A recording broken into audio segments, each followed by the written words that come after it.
Greetings all, this is Motors and Martinis, and I'm Brian Davis. And I'm Cary Hubbard. Well, today we're going to be talking about a subject that I know is near and dear to your heart, Cary, and that is the cars of France, specifically Citroen. But before we break out the wine and the baguettes and the fine runny cheese, what's going on with you in lovely Albuquerque, New Mexico? Well, I've mostly been doing some home improvement projects. I was actually under my house most of today running some plumbing. That was horrific. Also finally starting to pull the engine on my 65 Corvair Corsa convertible so I can get that thing resealed, since it really it leaks like the Exxon Valdez, and that might actually be giving the Exxon Valdez a little too much credit, because my God, does it leak. But the car's been sitting for over 43 years and I just barely revived it, and those old air cooleds like to leak a bit when they sit. So I'm going to clean it up, reseal it, and put it back in, and hopefully have a decent running car. But other than that, just my usual projects. What about you? Well, I'll tell you, speaking of usual projects, I finally got my little 500 Abarth running sweet as a nut. So I think I talked a little bit about what was going on with it. It was throwing a code and having just been generally being histrionic. And the common wisdom was that means the variable valve timing brick had committed suicide. But in fact, that is not the case. I talked to a fellow who is the kind of the Fiat Alpha guru here on the East Coast, and he runs an outfit down in Florida called DeCorsa, and they've got all the parts for these orphan cars. And he said, no. It's just the secondary filter screen in the variable valve timing multi-air quote unquote brick. So I replaced that, which was not an easy job. You have to disconnect a motor mount. And frankly, I felt like an obstetrician getting my hand in the engine bay of this tiny little car to fiddle fuck this stupid little inch-and-a-half long filter out of the variable valve timing block. But after I put it all together in my usual self-destructive way, I'm like, this goddamn thing's not going to work. It's going to throw codes. It's going to be broken. It's going to be expensive. I turned the key. It lit up instantly and is running better than it ever has, and has continued to do so. And I probably just cursed myself. But for the time being, it's been glorious. Nice. That's awesome. That and Chris and I just picked up the keys to our new house. That's where I'm speaking from right now. Really? And yes. So we're not fully moved in yet, but this will be our GHQ here going forward. And it's a charming old farmhouse out in the wilds of Beltsville, Maryland. Which for those of you listening, that's just sort of a roughly equidistant between Baltimore and Washington D.C. And we've got about an acre of ground, a beautiful garage with air and a lift, and a funky old farmhouse that's been added on to a few times, but is remarkably comfortable and charming. And I'm very happy to be here. Well, that is absolutely awesome. And congrats. It's nothing like, the greatness of moving into a new home and moving in, getting all settled in and all that fun stuff. And yeah, that's awesome. Oh, it's great. And I am so thankful to have a good garage shop space, because if I didn't have that, I would have been working on the Fiat under a pop-up tent in Chris's front yard, because he didn't have a garage. And that just, no, I need good lighting. I need, an area where I can lay my tools out. I need a place where I'm not getting shat on by birds to work on my car. Yeah, it's even knowing I have a garage, it's now currently occupied by the Bentley and the Corvair, and a barrage of other things. So if I have a project I need to work on for the day, I can pull the Bentley out and work on it inside the garage. But now I need a workshop. I don't know if you saw, one of my friends shared a property on Facebook, and it's in, or was it Prather? It was one of those little mountain towns just above Fresno. And it was this exquisite, like 5-bay garage, AC and swamp coolers, everything you'd want, plus like a studio apartment. Wow, that would be awesome. So yes, I'm also enjoying a rather nice blended scotch that someone left at one of our parties, because I wasn't about to break out the martini shaker, but I did feel I needed a suitable libation for the conversation. Well, for the second time, I would say I don't currently have a libation. I'm still currently at the tail end of getting over having the flu. Thankfully, it wasn't COVID, but it was, just the cold flu, whatever, have for 3 or 4 days. And just really haven't had much of a desire to have a cocktail during that process. But I would say next time, not next week. Look, but you put a lemon twist in your Dayquil at least. Yeah, I guess I did many years ago. Probably shouldn't admit this because it gives a bit of idea that I have more issues than I probably do, or I do have those issues anyways. We all do. I had one of those really bad, colds where you just felt like crap, and it, got me down for a few days. So I took a martini shaker and I put a good thumb or two of gin in it, a good splash or two of NyQuil in it, a squeeze of lime, shook it up, put it in a martini glass, drank it, and I passed out. Sometimes that's what you need. I read this, it was in some, I think early 20th century pre-prohibition cookbook. And they said the best thing for a cold or flu was to put yourself to bed with a good tumbler of rock and rye, and that would fix you right up. Oh, yeah. Or you mix some bourbon with a little bit of tea and honey. Woo, that'll. After I got my COVID booster, I did that. I made a hot toddy, but I did it Canadian style with maple syrup instead of honey. And it was divine. That sounds brilliant. I want to have to give that a try next time. Oh, it really was nice. And the honey, not the honey, but the maple syrup's got that kind of smoky, earthy quality to it. It was great. Nice. Give me some ideas. That's what I do. Anywho, so unless you have anything more fun and entertaining to let us know about, I think we should get into the world of the French cars. Oh, sounds magnifique. So, I kind of came up with the idea for this episode because I kind of see a trend that is starting to work out with the podcast, which I'm okay with, where we kind of bounce from continent to continent. Around the world in 80 cars. we bounce from one side of the ocean to the other. Let's just say that, because the way I was saying it before sounded odd. You go from America to Europe to America to somewhere else in Europe. There's all kinds of different choices. So I figure, after a good bit of Malaise-ishness, we could go to a bit of fun French entertainment, because in the world of Citroen, there's a lot to talk about and some extremely unique things that can be discussed. Thank heavens for the French cars. And I told you I wouldn't sing anymore. And you broke that. So my fingers were crossed. Yeah. So I don't really want to talk much about a history lesson, because if we try to start history lessons and really getting into, big models of Citroen, we could have a 5-hour podcast without even blinking an eye. But I want to, we'll dabble a little bit on history and, talk about some unique engineering stuff. But tell me, what is your personal experience with Citroen? Well, I was down at the Highway, was it Planet? No, it's Highway Earth car show in LA, which I guess they don't do anymore. This would have been, Malaise Motors was in its infancy. This was, 5 years ago or thereabouts.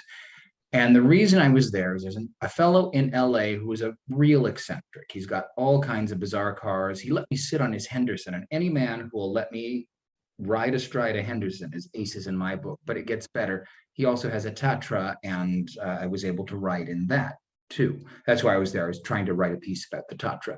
But anyway, some other folks, actually, they're the people who own Autobooks Aerobooks, and they have a Citroen DS Palace model. I don't know if it's a 21. I don't know which displacement it was. I was too busy just going, "Cool, Citroen," and I got to go for a ride in that around these sort of LA canyons. So we're going one way, and I'm in the back seat of this black on black, sleek as a Gauloise, beautiful car that rides like a flying saucer, looks like one too. And the Tatra is passing us the other way, and it was a Gattaca moment. It was otherworldly. That would have been a moment to just die over, because that sounds absolutely incredible. I frankly could have died then and there, and I would have died a very happy man. So what was your impression of being a passenger in a DS? I was really disappointed they wouldn't let me have a cigarette. I don't I don't smoke, but it seemed apropos. I always one of the first times I ever got in a DS when I was a teenager, and you sink into those thick seats, and you kind of develop this complex of being a French prostitute. And yes, you absolutely do want to smoke, Exactly. but my experience started um, quite early for me in my automotive exploration, I could say. When I started out very young and getting into cars, I was always about, 57 Bel Air, Mustang, Camaro, cool, yay. And then I quickly discovered that, I can appreciate them. They're neat, but they're everywhere. Every single car show you go to, every single gathering, Cars Golf, there's always one, two, several of those. And I started appreciating weirder stuff. And I actually went out to a car show in San Luis Obispo in 2006, West Coast meet. And I met some Citroen collectors on the coast, and I got to ride in a 2CV Charleston, was the first car. Then I got to ride in an SM, which was wildly different. So are you telling me you went to a car show full of gay men and they exposed you to SM? Yes, but in a much more pleasing way for my palate. But And to listeners that don't know, West Coast Meet is a car show that's a joint venture between Great Autos of Yesteryear and Lambda. Lambda, thank you. And both of which are LGBTQ-centric car clubs. And they meet on a location in Central California coast and have a fantastic time. It's a wonderful show. And for those of you who maybe are not of the homosexual persuasion, as long as you're open-minded and don't care, they're happy to have you there. So it's a great time if you're so inclined. And it's really just a great common ground of incredibly unique cars, great conversation, and fun stuff. But back to Citroen. After I rode in the SM, I then got to ride in a 1972 DS21 Canadian market Palace with the turning headlights that we did not get in the United States. And to tell you that I was more than mesmerized and instantly fell in love is quite an understatement. And amazingly, I actually bought my first Citroen a week after I experienced that car. And I got a 1960 ID19 that has 57,000 original miles on it. Oh, that's really, do you still have the ID? No, I sold it years ago. I had gotten a bit of a rough spot in life when I was younger, and I didn't have a garage to keep it in, and I felt really bad. So I passed it on to the next collector, which I ultimately regret every day, essentially, because it was such an incredible car. But my only problem with the ID is those have a true manual gearbox with a clutch pedal, and I really wanted a Citroen or a BVH with the no clutch pedal, which I'll explain here shortly what all that banter means for the non-Citroen folks. So I'm still on the hunt for the right car. Correct me if I'm wrong. The ID was sort of a decontented DS. It was less sophisticated, but basically the same body. Yeah, it was a cheaper version. So you got the same body with the same hydropneumatic suspension system, with a extraordinarily dumbed down dash and interior, and a manual steering rack, true clutched manual gearbox, and a manual braking system that was only for the first few years because they were actually very problematic. And then they discovered that using the high pressure central hydraulic braking system as the DS on the IDs, I think it was in 62, sounds about right, was just a lot easier than having an actual master cylinder, which my car did have, and it was a bit odd. Yeah, it was essentially a cheaper variant for people because the DS19, when it first came out, was a very expensive car, and it had a sophisticated amount of technology, and they needed something to kind of gap between the 2CV and the DS. So the ID is kind of what they came up with. And actually, funny enough as it is, I think it's the first 2 years, I'm totally blanking, I've got it written down somewhere, you could actually get a very, very base model DS that had basically a traction motor. It didn't even have the hemispherical head. Well, and even then, I do know that they massaged their pre-war motor to make it ready for the day. They wanted a more. They were working on like horizontally opposed engines. They had all kinds of sophisticated ideas, but none of them really panned out, and neither did the development money. So they're like, well, we can develop this technology we've got and still come up with an engine that's more than up to the task. And when you've got all this amazing technology wrapped around it, they've still got all that, even if the motor isn't necessarily a whiz bang twin cam fancy schmancy piece of equipment. Oh, yeah.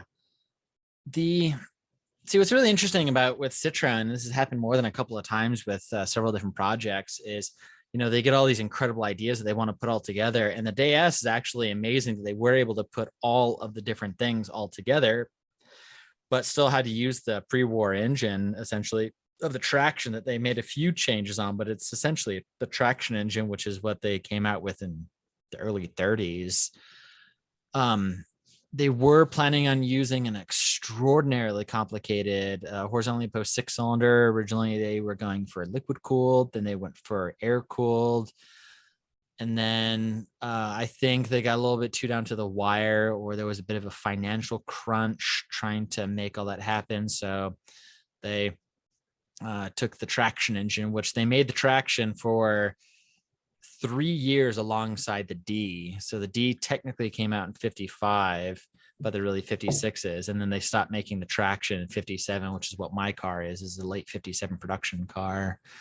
And the first few Ds had a lot of teething issues. There was quite a bit that needed to be sorting out. But, to their credit, they took technology that really hadn't been seen before, power brakes. And when I say power, it's not just hydraulic brakes with a vacuum booster on it. It's like a high pressure. And for everyone who doesn't know Citroens, they have a high pressure central hydraulic system.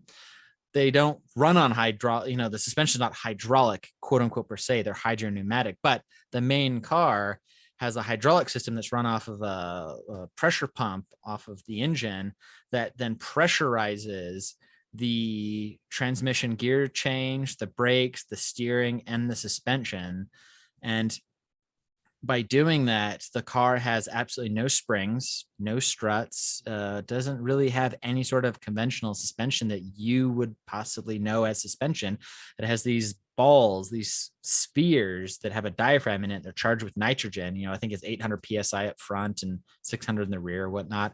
And then the hydraulic pressure presses against that diaphragm. And when the wheels go up, it actually presses against that diaphragm, and it creates this really fascinating dynamic of pressure in the spheres and this and that. And it gives it the most incredible ride you will ever experience. And it literally is like floating on a bed of water or flying in a cloud. It's very hard to describe. And I would recommend, if anyone has never been in a Citroen DS, that they need to go for a ride in one to really see what it's like. The phrase magic carpet ride could have been coined for the DS. Oh, very easily. And it's kind of hard to say, but very true, that once you've ridden in a Citroen DS, all other cars feel pretty just normal, like a car. Well, and I think actually it might be wise if we took a step back here, and if you explained for those listening what the DS was, and how it was received by the public when it came out, because it is indisputably one of the great cars of all time. It's not just some funky little weird French thing, however Americans may perceive it. It really was a seminal automobile. Well, it's kind of hard to compare in America because of our mindset and how we think of manufacturing and cars. Granted, yes, in the 1955, we had big V8s and air conditioning and chrome, but, we need to go over towards a European mindset here and think about vehicles post-war. We're talking maybe 10 years after World War II. So there was a lot of very simplistic engineering and design, and just getting people on automobiles. So We then In get Citroen, who spent several years developing this car. And in 1955 at the Paris Motor Show at the Salon, they unveiled this car that was extremely aerodynamic. It had front disc brakes that were inboard. It had a full hydrodynamic suspension system, a transmission that used no clutch pedals. It was a semi-automatic, but you still shifted it, but there was no clutch.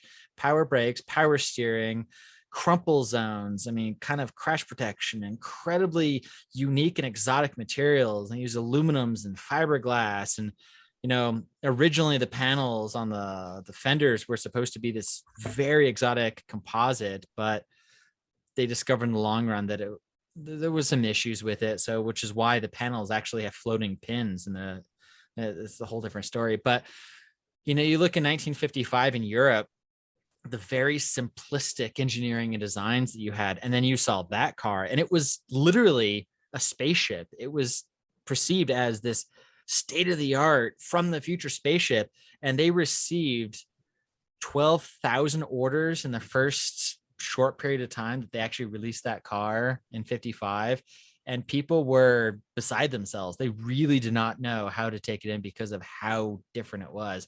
And the DS was actually, I mean, it was a while back, but it was voted as one of the most significant cars of the 21st century as far as styling, engineering, and all around, just absolutely incredible. Yeah, it was, you know, I don't think there has been a car before or since. Let me qualify that by saying a production car before or since that encapsulates both incredibly advanced technology along with incredibly advanced styling. There have been many cars that have had one or the other, but that car had both. And it wasn't a limited production model. Yes, it was costly. It was, you know, a car that only the wealthy could afford, but it was in production for 20 years and they sold hundreds of thousands of them. They were not, you know, like a Lagonda or even Citroen's own SM, where there's about a handful. They were a car you would see on the street every day in France.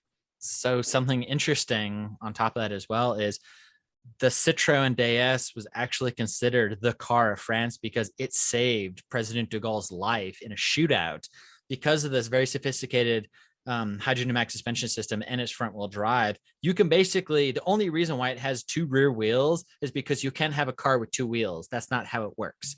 But the President de Gaulle, his motorcade, the car he was in, it was shot at, and they blew out both rear tires, and the driver in the DS took off and saved the president's life. And from that point forward, it was literally like, this is the most amazing thing, and this is the car of France. But to give you some interesting numbers, I did a little bit of research before this episode because, you know, people nowadays, you know, they'll look at, oh, you know, they made 5 million Camrys last year, you know, whatever it was. That's I don't know too bad. the numbers, I know, right?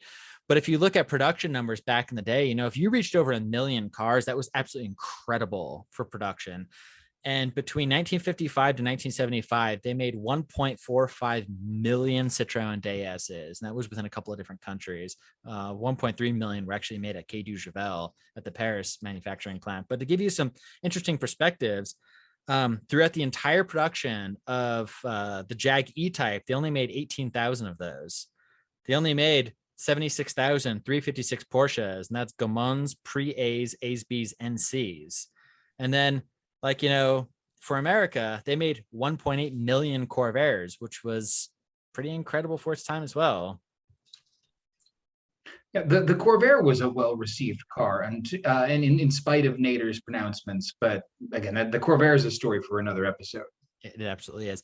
But, you know, to have a car like the Citroen DS that is literally an image of an entire country, and I don't know, it's just kind of hard to, you know, push across on audio about how significant and incredible the car is of it in itself. And then on top of the DS, you know, we have the 2CV, which was made from like 1948 until 1990. And it's just like the Beetle, you know, they made 23 million or something of those bloody things. And I love 2CVs. They're absolutely incredible. And granted, yes, they're slow as sin. I have one, I've had a couple, but it's like the cult followed car in French like the Beetle was for, Germany and America.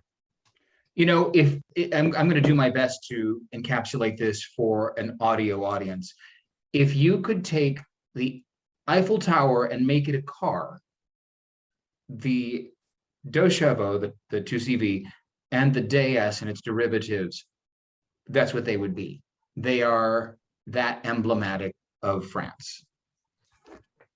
Oh, absolutely. And kind of funny story about that. But between 48 and 1990, they built more than 3.8 million 2CVs. So there was no shortage of production on that. Those were also made in a bunch of different countries. But funny thing about the Eiffel Tower, Andre Citroen back in the day actually had a contract with the French, and he used the Eiffel Tower as his own personal advertisement. And there was a ton of light bulbs that ran on all four sides of it that would light up and say Citroen. Oh, didn't they also do the chevron motif on the Eiffel Tower? Or was it just Citroen? I think part of it, they would like flash back and forth. I think there was also some chevrons on it. But kind of to go back in a little bit of history, Andre Citroen was one of the first automotive mindsets really to come up with getting the name of the manufacturing into the people. So, he would have ads in magazines. He even sponsored and paid for all the street signs in Paris. So in the 20s and early 30s, and I don't know, when they started taking them down, but the street signs in Paris had chevrons on it in Citroen and would have the name of the street on it. It would have the Eiffel Tower decorated. You'd have all these air shows with smoke displays that said Citroen. And he really got that visual absorption to the public to know Citroen. And that really is kind of, started getting people going. And there's a lot of other things that he did as well in France. Did he not also stress himself out to the point of committing suicide while developing the traction avant? I don't think that's kind of how it went. And he actually wasn't even under control of the company because the French government made him sell the company to Michelin because he had a really bad gambling problem. Oh, is that how Michelin got a hold of it? See, I didn't know. I knew Michelin eventually came to own Citroen, but I didn't realize that was how that came to be. Yep, he had a little bit of a problem with money, and the French government finally, by the late 20s, early 30s, they had really seen how incredible Citroen was for France. And they were like, you gotta sell the company to Michelin. They gotta take it over and continue it on. And he did, and he stayed on into the company, but he kind of got pushed to the side eventually. And I think he died a few years after the traction, or right around the traction actually was introduced. I don't know technically how he died. Yeah, and I'm glad you brought that up because I was going by memory. So anyone listening, that was my recollection, not necessarily a statement of fact. I just knew that Andre Citroen died not long after the Avant, and my recollection was that it was something to do with the pressures of bringing that car to market, Michelin or not. So we'll qualify it that way. So as a quick little bit of research, because I honestly didn't remember, he actually died of stomach cancer. Okay, well, in that case, it was most assuredly not a suicide then. So it was probably one of those cases where he had an ailment, and it was blamed on the stresses of the time when it was a physiological problem, not necessarily in any way related to the strain and stress of being an automotive genius. Yeah, and I mean, granted, stress might have played a part. Something sure didn't help. I'm sure it didn't help, but yeah. So. But thankfully, his incredible engineers that were on the team and Michelin brought Citroen into the wonderful world that we know of as it today. And it's kind of unfortunate that I think after there's a really big debate when the last real eccentric Citroen was produced. But nowadays Citroen, Peugeot, Renault, it's just kind of it's a car. There's not a huge amount special about them. The CX, the XM, and possibly the C6 were the last of kind of the oddball, quote unquote, oddball eccentric Citroens, because I tell you what, they made some goofy cars. And if anybody has ever seen a Citroen Ami 6, which I owned one, I had a 63 Ami 6, which is built off of a 2CV platform, but it's got a much fluffed up body on it. they are weird and they are different, and you got to sit there and kind of stare at it for a while.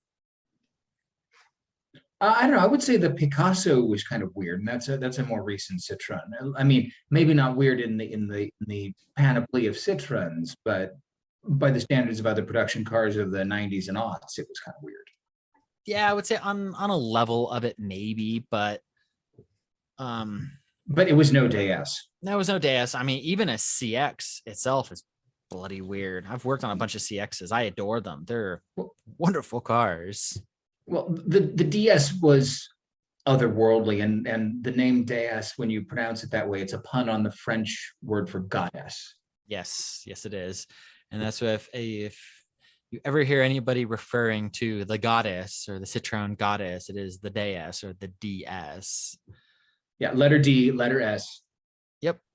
DS 19, which 19 stands for 1911 cc engine. And then there's a few different variants there. And then, the DS 21 that had a 2100 cc. And then by the end of production, they had a DS 23, which you could get with fuel injection, which had a Bosch fuel injection, which annoyingly, all the wires for the fuel injection were white. I've worked on one. That was kind of annoying. Oh, that's incredibly annoying. White was the German racing color for many years, but that's that's going down another tangent. I'm really impressed. We did a good job of not going down too many tangents this time. Episode 4, things are gelling. Things are coming together. This is good. They really are. And plus, I got on a very special subject, and actually, to, kind of go back on my own personal life of Citroens. I've owned a lot of them. I've had a bunch of different, I have 2 of them now currently. I have a Traction and a 2CV, but meeting Citroen people, being part of the Citroen group, mostly up in Washington State, because out here there's not really too many, but the coastal towns. Because one thing to remember, in America, the DS was a bit weird for the American mindset. So you either had to be an extraordinarily eccentric person or an artist or an engineer. So a lot of times you will find a plethora of Citroens by, port towns and, large installments of some sort of, scientific groups or, big artist communities. So, like Seattle, California, some on the East Coast, but in mainland America, they were kind of far and few. Albuquerque specifically has a couple of bases and then with a lot of nuclear engineers. So there's a very huge oddball amount of weird cars here. But my jumping into the world of Citroens really changed my automotive collecting life and how I kind of saw stuff and the people I met. And I made change for the better. It was absolutely amazing. And I would never take any of it back because it's been absolutely incredible. And I've really, really enjoyed it, and being able to work on and mess around and enjoy these extraordinarily unique automobiles. Well, I think we're getting close to time to wind down here, and I know we could banter on all night, but time is of the essence. But before we do, I have another Citroen story of my own to relate. I was dumping off a rotten hot water heater at a scrap metal dealer's in Clovis, California. And as I'm getting ready to leave, I look over, I'm like, what? There was this weird shaped metal hulk of a car, just about ready to be picked up by the crane with magnet. It was the shell of a Citroen SM. And I immediately recognized it for what it was. And I put the word out, and a Citroen specialist from Southern California was able to get a hold of the scrapyard and purchase that shell and save it. Because even though it was just a shell, I think even the glass was gone. There were still panels there that would be useful for someone restoring or repairing an accident damaged SM. So I was really happy to have done that bit of good for keeping them on the road. Wow, that's incredible. And with something like that is a very low production vehicle, any sort of straight trim or panels or anything on that car is so incredibly valuable. And it's just great to have. Exactly. I knew that. I mean, it could have been something like a transmission tunnel or a weird hinge from the glove box. Any little thing like that could potentially be a lifesaver for someone. So I'm glad that happened. Nice. Well, it's great you were able to get that off into the hands of the world of restorers so parts can be had. And next week, next week, I think I want to get back to the Malaise era. And I felt like we left the GMB body and all the downsizing of the American production cars of the 70s a little open-ended. So I think we're going to circle back to the mid to late 1970s and all of the rationalization that happened at that time. So since I kind of accidentally coined the sub episode of our podcast to the Malaise era of the Malaise saga, so looks like next time we're going to talk about, it's going to be Malaise Saga Part 2. Yeah, you stock up on your duty-free wine now. We're getting in that 747 and flying out of Charles de Gaulle back to the States next week. The ride might be bumpy, but it'll be fun. You'll be lucky if the flight isn't canceled, but that's another story for another day. Absolutely. Well, as usual, it's been absolutely fun to chat about things of the automotive persuasion that we both enjoy, and an unqualified pleasure. And I need to go get dinner ready for my partner. And with that, I'm going to say au revoir and bonsoir. And like I've said many times before, now that we've motored, go ahead and pour yourself a martini, and we'll see you next time.